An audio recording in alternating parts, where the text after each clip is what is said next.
મિત્રો સ્વાગત છે તમારું આજના આપણા જબરદસ્ત ગુજરાતી સોંગ ઓફ એડિટિંગની અંદર। તો એક ગમન સંથાલનું ન્યૂ સોંગ આવ્યું છે, તેની જ ઉપર આપણે એક જબરદસ્ત રીલ્સ લઈને આવી ગયા છીએ ન્યૂ ઇફેક્ટની ઉપર, અને તે ફૂલ પ્રોજેક્ટની અંદર રહેશે। બસ તમે ખાલી તમારા ફોટા મૂકી હાલની ટ્રેન્ડિંગ રીલ્સ બનાવવા શીખી શકશો, તે પણ ન્યૂ સોંગની ઉપર।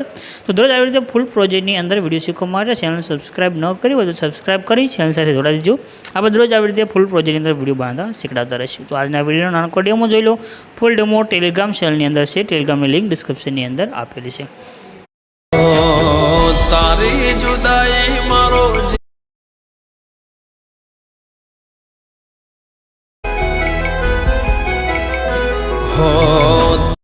ડેમોને તમે જે વિડીયો જોશે, વિડીયો બનાવવા માટે એક પ્રોજેક્ટ લેવાનો છે। પ્રોજેક્ટ લેવા માટે તમને ગૂગલની અંદર આવવાનું છે, ગૂગલમાં આવી સર્ચ કરશો અલ્પેશ ક્રિએશન 01, તો નીચે તમને આ સાઇટ જોવા મળે છે, એના પર ક્લિક કરી દો।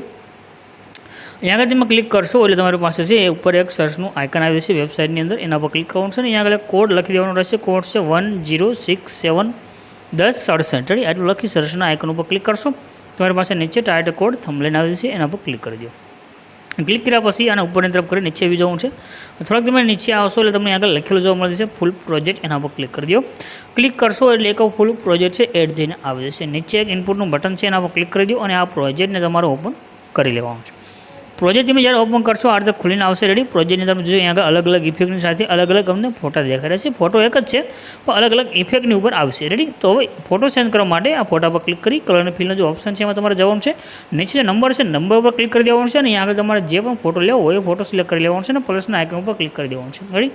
તમારો ફોટો અહીંયા આગળ સેન્ડ થઈ ગયો છે। આવી તમારા અહીંયા આગળ જેટલા પણ ઇમેજ દેખાઈ રહ્યા છે બધા ઇમેજ આવી રીતે સેન્ડ કરી લેવાના છે, એટલે તમારો વિડીયો છે તે બની અને કમ્પ્લીટ થઈ જશે। ઉપરથી શેરનું આઇકન છે એના પર ક્લિક કરી એક્સપોર્ટના બટન પર ક્લિક કરશો, તમારો વિડીયો સેવ થઈને આવી જશે।